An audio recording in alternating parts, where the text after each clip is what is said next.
ቤተሰቦች እንዴት ናችሁ? ደህና ናችሁ ወይ? ዌልካም ብለናል። ዛሬ እንግዲህ በጣም የሚገርም ጉንፋን ይዞናል እኔና ኪራ። ያው ድምጻችን እንግዲህ እንደዚህ እንደተዘጋ እያያችሁት እንዳናጋባባችሁ ጠንቀቅ በሉ። አዎ ከስክሪኑ ራቅ ብላችሁ ቪዲዮቻችንን እዩ።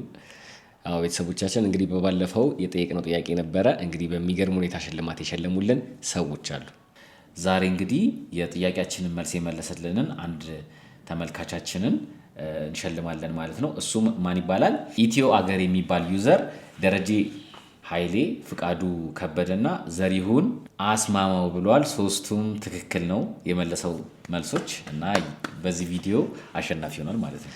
አዎ እንኳን ደስ አለን እንላለን። እንግዲህ እዚህ ገበታች በተቀመጠው ስልክ ቁጥር ዋትስአፕ ላይም ቴሌግራም ላይ ኢንቦክስ ልታደርግልን ትችላለህ። ሽልማትህን መውሰድ ትችላለህ። እንግዲህ ደግሞ ዛሬ አንድ ጥያቄ እንጠይቃቸዋለን። ያን ጥያቄ የመለሰ ሰው ደግሞ እንደሆኑ ደግሞ ተሸላሚ ይሆናል ማለት ነው። አሁን እዚህ ስክሪን ላይ የምታዩቸውን ሶስት ሰዎች ያሉት ጥግና ጥግ ያሉት መሀል ያለውን አይደለም።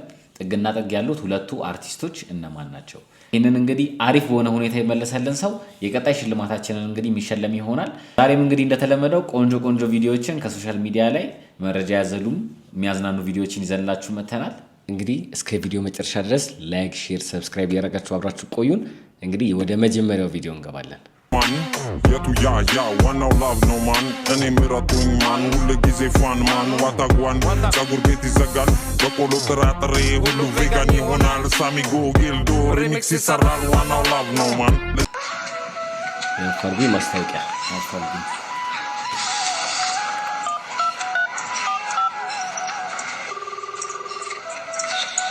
ሄሎ አላየ ነው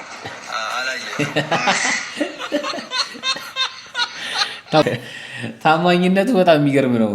የሚገርም ታማኝነት። አዎ ደውሎ የተባለውን ደውሎ አላየነውም። ደስ ይላል። ራቼ በጣም ብዙ ሰው አዝኖብሃል። በማን ምክንያት? ነፍሷን ይማርና በእህታችን በቀነኒ ምክንያት። በግሌ በዚህ በሶሻል ሚዲያው ማለትም በቲክቶክ ላይ በመልካም ነገር ፈምሰዋል ብዬ ከማምናቸው ጥቂት ግለሰቦችና ከማከብራቸው ጥቂት ግለሰቦች መካከል አንተ አንዱ ነህ።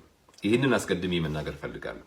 ነገር ግን ነፍሷን ይማርና ከእህታችን ከቀነኒ ሞት ጋር በተገናኘ ራቼ አንተ ላይ ካዘኑ በጣም ብዙ ወዳጆች መካከል አንዱ እኔ ነኝ። በምን ምክንያት ካልክ በደንብ አዳምጠኝ። ነፍሷን ይማርና ከእህታችን ከቀነኒ ሞት ጋር በተገናኘ ቀነኒን በብሔሯ ማያቋት፣ ቀነኒን በሃይማኖቷ ማያቋት፣ ጀስት በሰዋዊነት ብዙ ኢትዮጵያውያን ፍትህ ብለው ለዚች ልጅ ጠይቀዋል። ከዚህ አንፃር አንተን የታዘብን በሁለት ዋና ምክንያቶች ነው። የመጀመሪያው እንደ አንድ የኦሮሞ ቲክታከር፣ ሁለት በዋነኝነት ደግሞ ከቀነኒ ጋር ትቀራረባለህ። አብረ በልተሃል፣ አብረ ብዙ ነገር አሳልፈሃል፣ በጣም ትተዋወቃላችሁ እና እንዴት በዚህ ልክ የምትቀርባት የምታቃት አብረ የበላ አብረ የጠጣት ጓደኛ ኦር የምታቃት ቀነኒ በዚህ መንገድ በጣም በሚያሳዝን ሁኔታ ህይወቷ አልፎ ጭራሽ ማያቋት ኢትዮጵያውያን ማለት ነው በዘርም በሃይማኖትም የማይገናኟት በሰባዊነት አዝነው ፍትህ እየጠየቁላት እንዴት አንተ አንድ ቪዲዮ በራሴ የቲክቶክ ፕላትፎርም ላይ ወጥተህ ፍትህ ብለህ አንድ ቪዲዮ ለዚች ለእህት በግፍ ለተገደለችው አብረ በልታል አብረ ጠጥታል ለሷ እንዴት ፍትህ ብለህ አንድ ቪዲዮ መስራት ከበደ ነው? እናከብራለን፣ እንወዳለን። ግን ይሄን ጥያቄ እንጠይቃለን። የብሔር ጉዳይ ነው እንኳን እንዳንል ልጅቱ እኮ ኦሮሞ ነች። እንደነዚህ አይነት ፎቶዎች እንኳን ወጥተው እንዴት ነው ያላዘናችሁላት? እንዴት ነው ቢያንስ ፍትህ ያልጠየቃችሁላት? ስለዚህ ትልቅ ስህተት ነው የሰራው።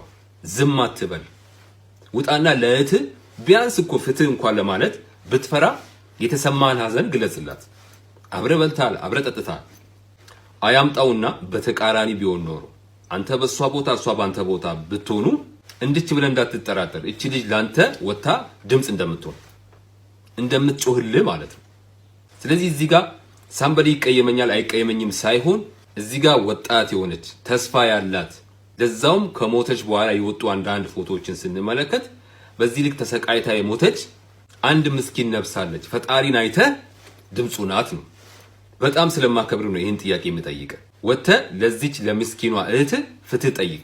እንግዲህ ቪዲዮን የተመለከታችሁ እኔ ምን አሳባለሁ የመሰላችሁ ሀዘን መግለጽ ራቼ ሀዘን ገልጿል መግለጹ፣ ነገር ግን ፍትህ እያለ ቪዲዮ አልሰራም ነው ይመስለኛል የሱ ንግግርና አይ ቲንክ ምን መሰላችሁ እኛ ሰዎች ስንባል በሁለት ነገር መሃል ከቆምን በጣም ይከብደናል። ምክንያቱም ሁለቱንም የሚያውቃቸው ሰዎች ናቸው።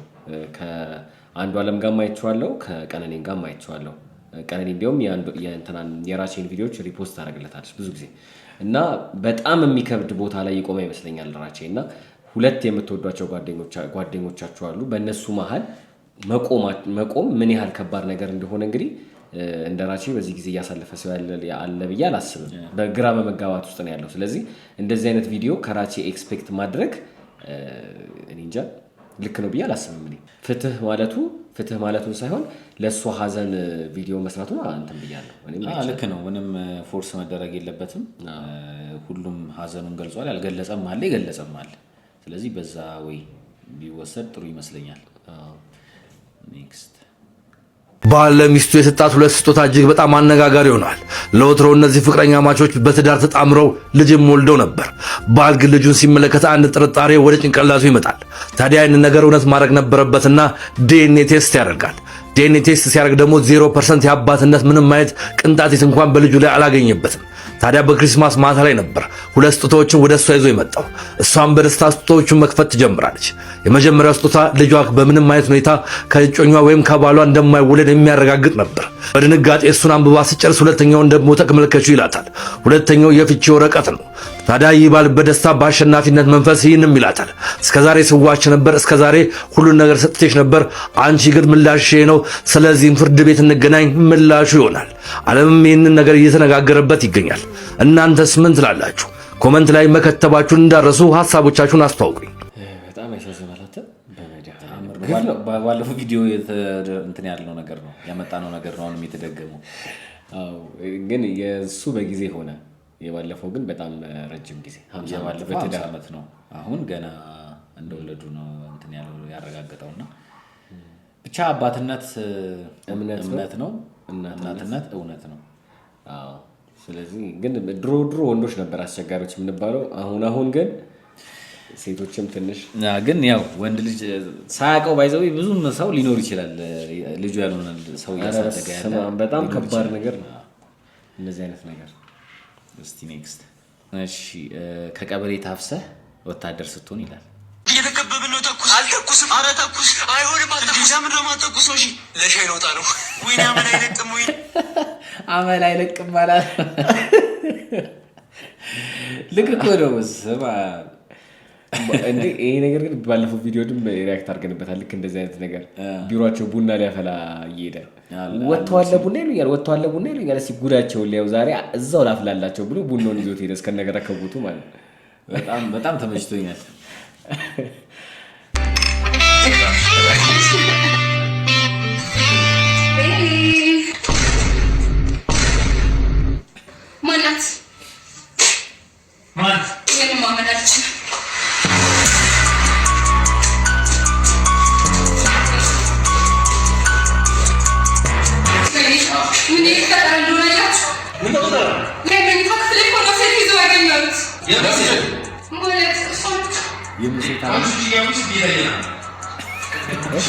የምን ሴት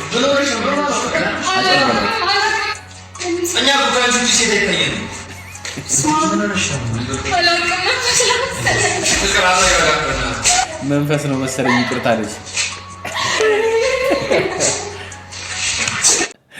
አረ ወይኔ ይሄ ያበደ ነው። ወንዶች ምን ያህል ፕሮቴክት እንደምንደራረግ ያው በዚህ ማየት ይችላል። ልጁን አግዘው ወደ ሲኦል ከተቱት።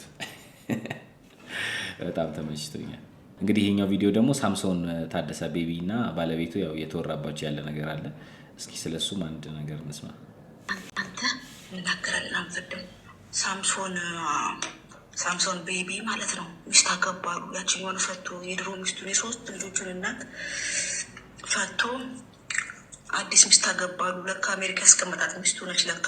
እናም እኔ እንደሚመስለኝ ግን እሱ ልጅ ጸባይ ተቀያየረ። ጥርሱ ሲያስተክል ነው ምነው ባይታካል ባይነሳ ነው ተሳትሽ ያኔ ጥርሴ ላስተክል ሲልሽ ነው ይሁን በዚሁ ብትዩ ነው ጸባዩ ተቀያየረ። የድሮ ሚስቱ አስጣላችሁ ሌላ ሚስት አማረ ነው። ልክ አንዳንድ ሴቶች ሮማን ሄር ሲያረጉ ጸባያቸው እንደሚቀያየር ሮማን ሄር አሉ። ህንዷ ተነጫናጭ ከነበረች አሉ ሂውማን ሄሩ ሲያርጉታል ይነጫነጫሉ።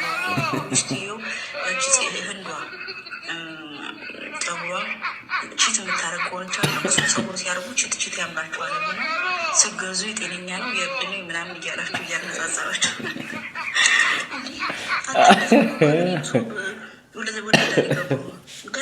ገና ውሃው መቼ ሞቀና ለትዳር ውስጥ የገባ ነው። ይሄኛውን ትዳርን የልጆቹን እናት 3 ልጆች በትኖ አዲስ ትዳር ይሄ ፌር ነው ትላላችሁ? ፌር ነው ነው ፌር። በጣም የሚገርም ነው። ጥርሱ ሲያስቀይር ግን ያው ሲሪየስሊ ትዳር እንዲበተን አንፈልግም እና በቻላችሁት አቅም አብራችሁ ለምትሆኑ ደስ ይለናል። አዎ የኛ የደቦልስ ኢንተርቴይንመንት የኪራና ሱራ ትዊንስ ምኞት ነው። የኪራ ሱራ ሪያክት የኩራሪያስ ሱራ ሪያክት ያኛውን ዩቲዩብ አልጠራም። በዛው ያኛውን ዩቲዩብም ቼክ አድርጉት። እሺ ኔክስት እዚህኛው ላይ እኮ አይደለም እዚህኛው ላይ እዚህ እኮ አይደለም ተንበርክኬ ምን አጠፋውና ነው መንበረከክ አልፈልግ የራሴ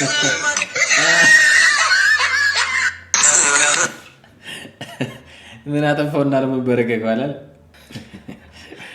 እንዳትንበረከክ እንዳሰማት በጭራሽ።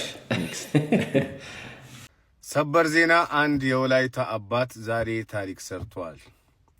የገዛ ጓደኛው ልጁን ሊደፍርበት ሲያሰቃያት ደርሶ አባት ልክ ልጁ ስትሰቃይ ደርሶ የጓደኛውን አናት በፍልጥ ነትርቶ ከዛም በኋላ ብሊቱን ቆርጦታል እና ቪዲዮ ወጥቷል። የቆረጠውን ብሊት ይዞ ፖሊስ ይዞት እየሄደ ምናምን ቪዲዮ ወጥቷል። እኔ በበኩሌ ትክክለኛ እርምጃ ነው ብዬ ነው ማምነው። ምክንያቱም ሕፃን ልጆችን የሚደፍርን ሰው እንደዚህ አይነት ተመጣጣኝ ቅጣት ካልተቀጣ በስተቀረ ልክ እንደ ኤቨን ነው። አሁን ሄቨን ፍትህ ታግኝ ብለን ጮህን፣ አሁን ፍርዱ ተቀንሶለታል። አይደለም ሊጨመርበት አይደለም ባደረገው ድርጊት ያክል ሊቀጣ ቀርቶ ሄቨንን የደፈረው ሰው ፍርድ ተቀንሶለታል። ይግባኝ ጠይቆ በጭራሽ ሕፃናትን አይደለም ለመድፈር ያሰበ ሰው ቅጣቱ መሆን ያለበት የወላይታው አባት እንዳደረገው አይነት ቅጣት ነው መሆን ያለበት ለኔ። እስቲ ያ የወላይታው የሕፃኗ አባት ልክ ነው የምትሉ እና ልክ አይደለምም የምትሉ ድምጻችሁን አሰሙ። ምክንያቱም ለህግ ቢሰጥ እንኳን ህግ ያስረዋል እንጂ ተመጣጣኝ ቅጣት አይሰጠውም። ሕፃንን ልጅ የደፈረ ሰው የመኖር መብት አለው በኢትዮጵያ ምድር ላይ። ቤትም ዓለም ላይ ይታሰራል እንጂ ተመጣጣኝ ቅጣት አይቀጣም። የወላይታው አባት ያደረገው ልክ ነው አይደለም? በነገራችን ላይ ቪዲዮ ወጥቷል። ልጁን ሊደፍርበት የነበረውን ሰው ብልቱን ቆርጦ በጨርቅ ጠቅልሎ እንደዚህ ይዞት እየዞረ ሰው ከኋላው አጅቡት ምናምን ፎቶን አሳያችኋለሁ። ቪዲዮን ለማሳየት ደግሞ የቲክቶክ ህግ ስለማይፈቅድ ማለት ነው። እና ያ አባት ልክ ነው አይደለም? ልጁ ልትደፈርበት ሲል በገዛ ጓደኛው ደረሰ። ገዛ ጓደኛውን አናቱን በፍልጥ አለውና ከዛ ሊደፍርበት የነበረው መሳሪያ በልቶ እዞት እየዞረ ነው። ልክ ነው አይደለም? ያ አባት እኔ ጀግና ነው ብየዋለሁ። በቃ ልጅ ከወለድክ አይቀር እንደዚህ አባት ቆራጥ ሆነ ውለድ። ካልሆነ በስተቀር ህግ ዳኝልኛል ልጄ ስትበደል ምናምን ከሆነ ባትወልድ ነው የሚሻለው። ለእኔ ልክ ነው። ለእናንተስ? ይሄ በጣም ልክ ነገር ነው። ባይዘው በጣም ማለት ሰው ልጁ በዛ ሁኔታ ውስጥ እያለች ደርሶ ይሄን ነገር አያደርግም ማለት አይቻልም። እንኳን ይሄ እንደውም ቀለል አለ።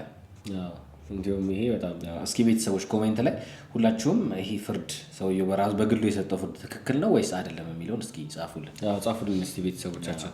ይሄ ነገር ከጊዜ ወደ ጊዜ እንትን እያለ ስለሆነ ሰውየው የወሰደው እርምጃ እኛ እንደግፈዋለን። ከ5 ወይንም ከ6 ዓመታቸው ጀምሮ በፊሊፒንስ ገጠራማ መንደሮች ሴቶች የምትመለከቱትን ከመዳብ የተሰራ ክብ የአንገት ቀለበት መልበስ ይጀምራሉ።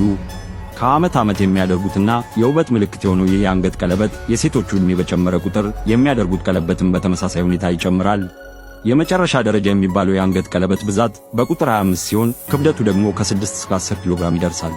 በመሰረቱ ይህ የመዳብ ቀለበት የመንደሪቷን ሴቶች አንገት ከማርዘም በተቃራኒ ክብደቱ ትከሻቸውን ወደታች ስለሚጫነው ከሩቅ ሲታዩ አንገታቸው የረዘመ ይመስላል ሲሉ በዚህ ባህል ላይ ጥናት ያደረጉ ባለሙያዎች የሚናገሩ ቢሆንም በዚህች ፊሊፒንስ መንደር የሚኖሩ ሰዎች ደግሞ በትክክል አንገትን እንደሚያረዝም ይናገራሉ። ሴቶቹ በዚህ የአንገት ቀለበት ምክንያት ቀላል የሚባሉ ተግባራትን መከወን የሚከብዳቸው ከመሆኑ በተጨማሪ የጤና ችግር ይዞባቸው እንደመጣ ይነገራል። በዚህ በተጨማሪ የዚህች መንደር ሴቶች ይህ ቀለበት በሕይወት ዘመናቸው 3 ጊዜ ብቻ ማውለቅ ይፈቀድላቸዋል። በሰርጋቸው ቀን፣ ልጅ በመውለጃ ቀንና ሲሞቱ። ከዛ ውጭ ይህንን የአንገት ቀለበት ሁልጊዜ መልበስ አለባቸው። ነው ጌታ ሆይ ቢያካት ቆይ እንዴት ነው የምታከው? ልጅ ገብተህ ቢያካት እንደዚህ እኔ በመድሃን ያደ ይለያል። ካልቸር ግን በየሀገሩ ያለው ካልቸር ግን ይለያል። ረበስማ አስባል ዝቅ ማለት ቀና ማለት አችልም። የሚገርም ነው ወይ ተአምር ማንሰማው የለም። ይቅርታ የኔ ወንድም የሆነ ቦታ ቃለው ልበስ አጥልፊ 5 ብር ብቻ ነው ያለኝ ከጊዜ ልታስከፍለው ለጅጅ ወዝሩት እኮ አጥልፊ 5 ብር ነው ያለኝ ኪስ ውስጥ። የዚህ ቪዲዮዎች ወይ ያጫጭራቸው ግን በጣም ያስቃሉ። ይመቸው። አድማጮች ኢትዮጵያ ውስጥ ማትከሰሱት ካልነዳችሁ ብቻ ነው። ይባስ ብሎ እንደ ብሔራዊ ጠላት የሚያዘውን ጨቁኑን ታክሲ ሹፌር ከሆናችሁ የተሳፋሪ ስድብ፣ የመንገድ ትራንስፖርት ግልምጫ፣ የትራፊክ ክስና ላችሁን አዙራችሁ ልረፍ ብላችሁ ቤታችሁ ብገቡ የሚስታችሁ ግልምጫ፣ የልጆቻችሁ ጫጫታ ሰማይ አድርሶ ሲመልሳችሁ ያኔ ታክሲ ሹፌር ከመሆኑ ውጭ አማራጭ እንደሌላችሁ ስትረዱ ታክሲ ሹፌር ትሆናላችሁ። በቃ ያኔ ነበር እኔም ታክሲ ሹፌርነትን የጀመርኩት። በዕለታት በአንዷ ቀን ከምዕራብ አዲስ አበባ ሰሜት ወደ ሰሜን አዲስ አበባ ቦሌ በ4332 አጫጫን ጉዞ ጀመርኩኝ። 2 እንስቶችን ከጎን ያስቀምጫለሁ። በብራዚሎች ሳልሳ ቅኝት በተቃኘው ማርሽ አገባቤ ሮናልዲኖ ጎቾ፣ ዲያሴስ ሞሬራቾ ፔዳላዳ በተዋበው መሪ አጠቃለሌ 2ቱን እንስቶች ፈገግ እያሰኘው እያማለልኩ ነው። ድንገት ሳላስበው እንደ አርናይን እየተምዘገዘገ እንደ ኮሊን አይኖቹ ገባ ገባ ያሉ ፊሽካውን አፉ ውስጥ እንደ ጦጦ እንደያዘ አንተ ታክሲ ሹፌር ዳሪያዝ የሚል ድምፅ ሰማው።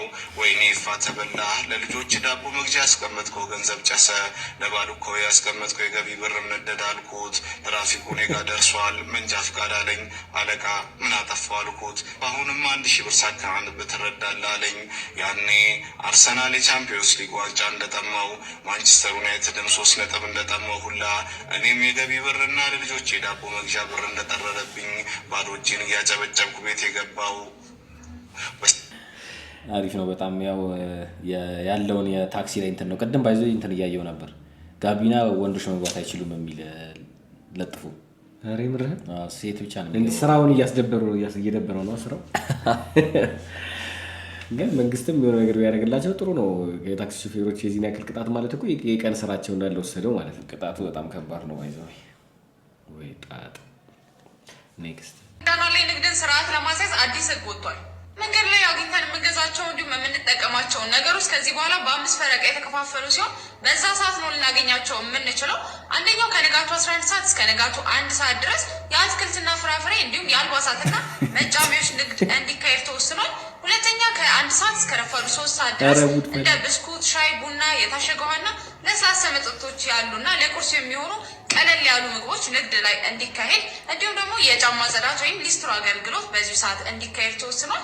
ሌላኛው ከ3 ሰዓት እስከ ቀኑ 6 ሰዓት ድረስ የመጽሐፍት መጽሔቶችና ጋዜጦች ንግድ እንዲካሄድ ተብሏል። ከቀኑ 6 ሰዓት እስከ 8 ሰዓት ድረስ ደግሞ ቀለል ያሉ ምግቦች በመባል የሚታወቁት እንደ ኬክ፣ ብስኩት፣ ሻይ፣ ቡና፣ የታሸገ ውሃና ለስላሳ መጠጦች ንግድ ይካሄዳል። ከአመሻሽ 11 ሰዓት እስከ ምሽቱ 3 ሰዓት ተኩል ድረስ ደግሞ የተጠበሱ ምግቦች፣ ጁስ፣ ብስኩት፣ ኬክ፣ ሻይ፣ ቡና፣ የታሸገ ውሃ፣ ለስላሳ መጠጦች እንዲሁም አልባሳትና መጫሚያዎች፣ ቀላል የኤሌክትሮኒክስ መገልገያዎች፣ የውበት መጠበቂያ ኮስሞቲክስ ንግዶች እንዲካሄዱ የከተማው አስተዳደር መርሃ ግብር አውጥቷል።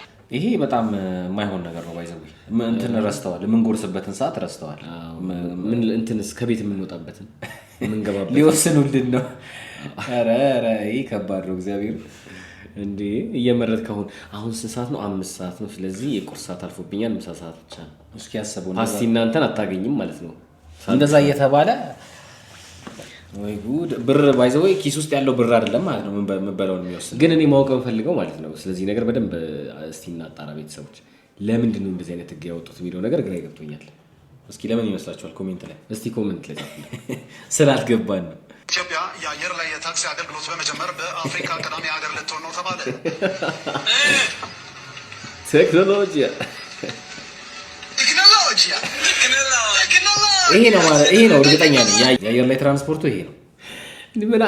እኔ እግዚአብሔር ቢጥላቸውስ ቆይ እንደዚህ ሪስክ የሚወስደው በጣም ከባድ። አይ ብዙ ሰራተኞች እንደዚህ ሄዱ እናያለን። ግን አንድ ብሬከር ቢመጣ ያፈናጠራቸዋል እኮ የአየር ላይ ትራንስፖርቴሽን አዲስ የመጣ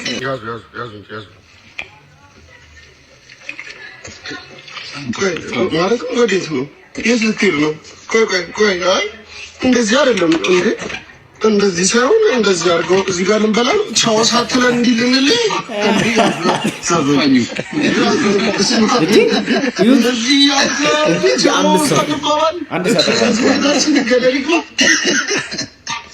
እግዚአብሔርን ግን ማለት ነው። ግን እሱ የተቀለለው እኮ 5 ሰው ነው እኮ የተቀለለው። ግን ማለት ነው ሁሉም ጀማ ውስጥ እንደዚህ ይነሳዋል። በቃ ካቀማችሁ በላይ ምግባችሁን የሚጨርስባችሁ መባረር አለበት። ይሄን እኮ በሱ ባንድ ጉርሻ ሲጣርገው ደግሞ ተመልሶ ወደ ትሪው ይመጫው። እኔ ምን አግኝቼ ነው በቲክቶክ ግብር የምከፍለው? አልከፍልም።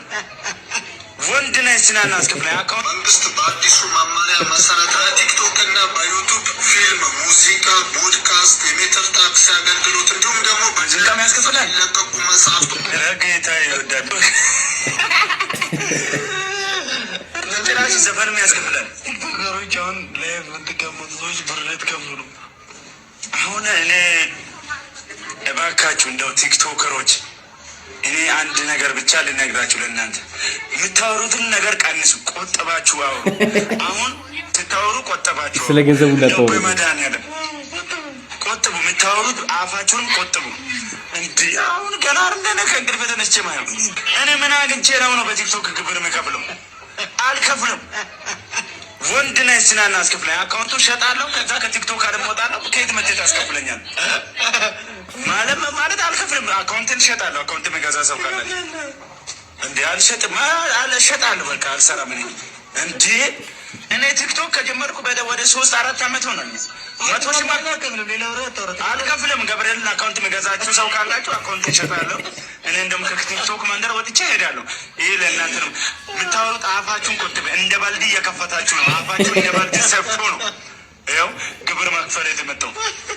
ገና በዚህ ከቀጠለ ማለት ነው እርምጃችሁ ሁሉ ያስከፍላል። ምላሳችሁ ነው ዋጋ የሚያስከፍላል።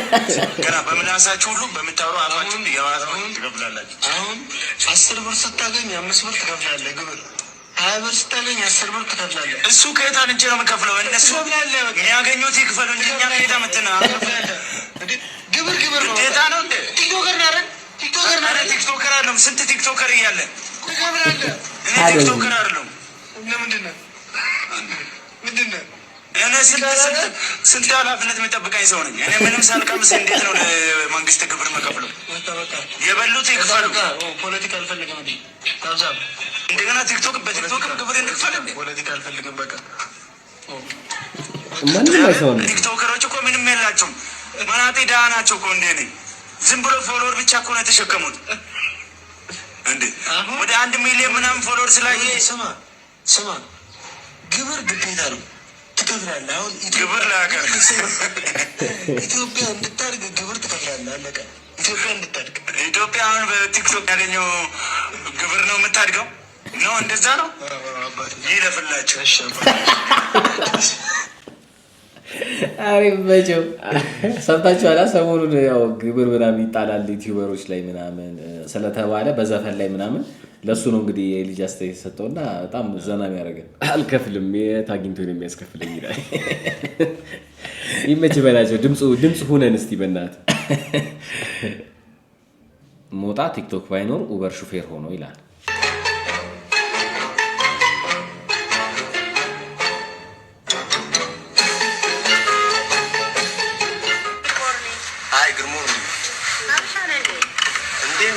አበሻነሽ እንዴ ማይ ፍሬንድ ከየት ነሽ?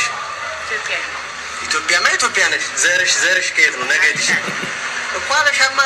ዘር ነገድሽ ከሄደ አበሻ እኔ ነገደ ኢትዮጵያ እንደሆንኩ ነው የማውቀው እኔ። ውረድ ረቺ እዚያች ልጅ መናጤ ልጅ ስለ ኢትዮጵያ ስለ ዘር አንቺ ልትነግሪ ነው? ውረድ። አር ዩ ክሬዚ? ለአንቺ $10 ብዬ ማንን በዘሩ የሚያፍር ወራዳ አህያ ጭኛለች። ውረድ ጉግል ኪድ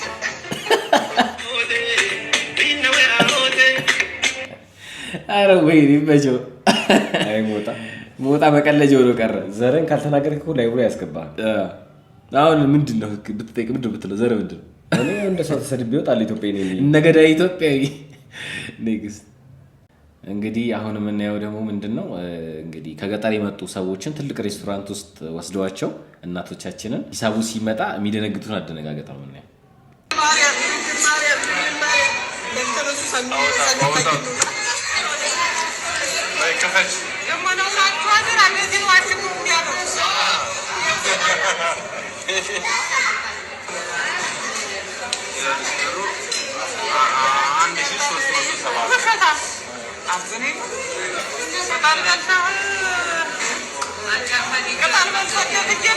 በጣም ይወልተናል ቻሉ ይወልተናል ምን ይወልተናል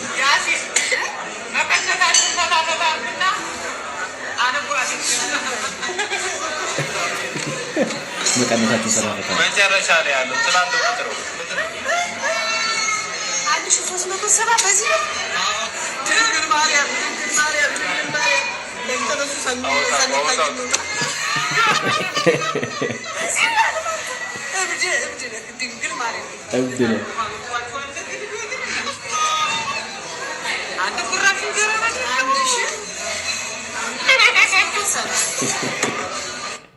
እግዚአብሔር የገጠር ሰው እኮ ንጹህ እኮ ነው። በስማ እግዚአብሔርን አንተ በስማ ግን እኮ እንዳለ እኮ ምግብ ውድ እኮ ነው። እነሱ እኮ በጣም ርካሽ እኮ ነው። በነፃም ሊያበሉ ይችላል። ሲጀምር እነሱ ጋር ግዢም አይደለም። በቃ ቤታቸው ሂደህ እኮ ወር ብትቆይ እኮ ምንም እንትን አይሉም። ያን ያህል የሚያወጡት ነገር የለም። ይኸውልን እንግዲህ ማዘር ይኸውልን እኛ እዚህ አዲስ አበባ ስንኖር ምን ያክል እየተበዘበዘ እንደምንኖር በጣም ግን እናቶቻችንና አባቶቻችንን ይጠብቅልን። በጣም ደስ ይላሉ። እንግዲህ ምንም ሳይማሩ ያስተማሩ ምንም ሳያውቁ ያሳወቁን ቤተሰቦቻችን ክብር ይገባቸዋል። ክብር ያለው ስራ ክብር የሌለው ስራ ያልከው ራስ ግን አታጃጅ ነው። ክብር የሚለው ቃል ውስጥ አናባቢ ነው። ዋናው ቃል ብር የሚለው ነው። አንተን ክብር የሚፈልግ የለም። ግን ከፈለግካት ይዘህ ስታክመረው ትችላለህ ወይ ብር መያዝ ትችላለህ። ምርጫው ነው። እግዚአብሔር ይበቸው። ከኒ ዘመን ወር ትችላለህ ወይ ብር ያንተ ምርጫ ነው። ልክ ነው። የክብር ዴፊኒሽን ታገኛለህ። አሁን ላይ በቃ የክብር ዴፊኒሽን ታገኛለህ። ክና ብር ወይ ታካለህ ወይ ደግሞ ብር ታገኛለህ። በጣም የሚገርም ነው። ተመችቶናል።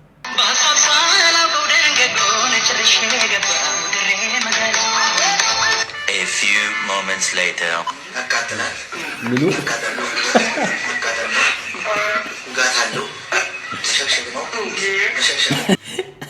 ያካተል ይሸቀሽቃል። ስማሚማ ፉድ ፖይዝን ነው የሚያስሰው። ባይዘ እንደዛ አይደለም። ታዋቂ ቤት ነው ድሬዳዋ ላይ። ኧረ እባክህ ድሬዳዋ በጣም ታዋቂ ቤት ነው፣ ግን ሲታይ አይመስልም። የህንዶቹን ነው የሚመስለው። ተመችቶናል።